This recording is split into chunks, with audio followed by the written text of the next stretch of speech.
Okay, Gus, so state duels. I just got to put something out there. I knew this was a real event that they put together when I walked in and I saw you and Hef. When the Eagles are here, it's that brings a lot of clout to the event. I don't know if you know that. Do you know that?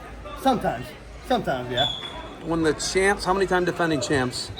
St. Edward, how many? When's the last time you didn't win? Last time Massillon Perry? Won would have been, Massillon Perry and 14. 14. Yeah. You guys have won 10 Maybe titles. 15. 15. No, 14. They won in 14. Okay. Yeah, that's the last one. You understand what that does to the event when the Eagles show up and they're taking it seriously, right? Yeah, I mean we brought a young team, brought a developmental team. I got probably 4 8th graders. I got 4 kids they've been showing to practice, so we throw them a bone and bring them out here, and then I got a couple hammers here. But it's more of a team building, developmental, just having some fun. Yeah, you guys definitely are the team to beat, and you're the standard listed. And I understand that, but yours is St. Ed's guys. You have one not St. Ed's guy. Yeah. It's a little different. Everybody else is a club team. You know what I'm saying. What do you think it does for the kids? Yeah, like I said, this is purely more just we're having fun. They've been showing up to practice. I didn't realize we even had enough kids to fill a team in. Coach Mancini was cool enough to let us get in kind of late. I appreciate him pulling some strings for us there.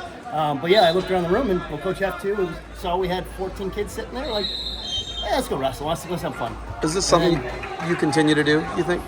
I guarantee it. Yeah. Especially, I guess it depends on what's in the room. And we truly have never forced freestyle.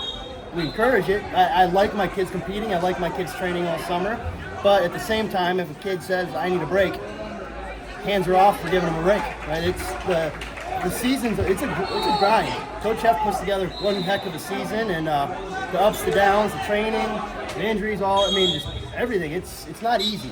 So every now and then we got a bunch of kids they're worn out, and Coach F put them through the ringer, and it works. I mean, as he said, we've had quite the success, so it works what he does. But sometimes our kids come June, they want a break, and we give them that break.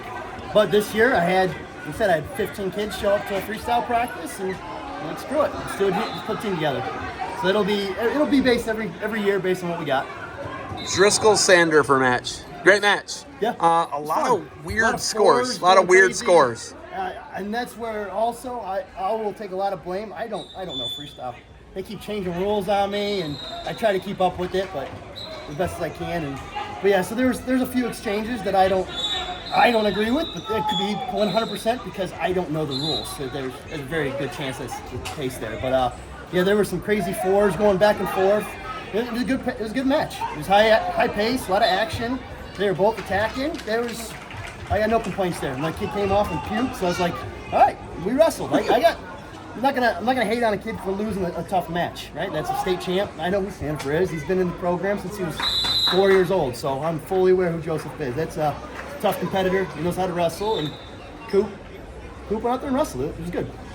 Carson Brown's back, but largely you lose like 5 state finalists. Miller Brothers. Yeah, I lose a lot. Right? Goldberg, you lose, obviously Bradley Eaton, the greatest athlete in the history of the school. Mm-hmm. That's hard to replace, right? And he's a state finalist type guy. 13 placers, 13 semifinalists.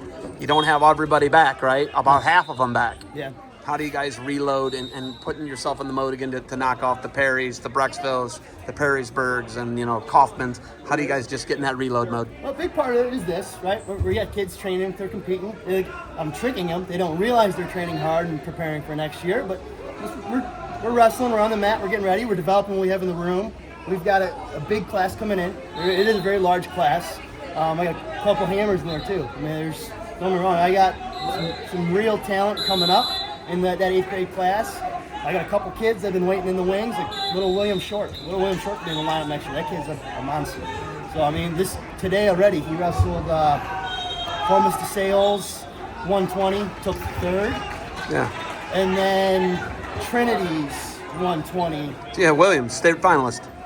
Who just Pearson. knocked. Oh, okay. Pearson. Okay. So that's a Xavier state Pearson. finalist the year before. Yeah, that's good. 5th last year. So little Willie got 2 texts here today. Very tough kid. So when you got kids like William, who was unfortunately second string just because of the depth of the lineup, now all of a sudden he gets to get thrown out in that lineup. And so we got guys. I know you got guys. All right. Got anything else for me? Time to rebuild. All right. I'll be out at the factory at some point here. I appreciate you. I'm going to give out a Defense Soap Award here today for my OW. I brought some travel bottles. Gosh, thanks for the time. Good luck to you guys. Thanks, Seth.